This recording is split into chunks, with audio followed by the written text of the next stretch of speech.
সত্যি তোদের ভাতৃ-বোনের প্রেম যেন ঈশ্বর অক্ষয় করে রাখে। বলেছিলাম না মা, আমাদের কাছে নিলে ঠিক ভাই চুপে যাবে।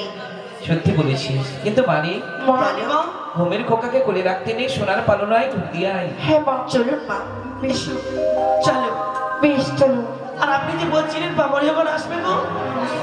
হ্যাঁ মা, বলেছিলাম তো আজকে নয়, তবে আগামী কালকে 10টায় সময় দেওয়া আছে। আগামী কালকে? তাই তোরা এখন থেকে সাজতে শুরু করে দে, কেননা বিভিন্ন গ্রামের লোক আসতে পারে তো। হ্যাঁ, তো ভালো করে সাজতে হবে। চল আমরা পার্লার থেকে শিখে আসি। এই মা, তুমি পার্লারে যাবে?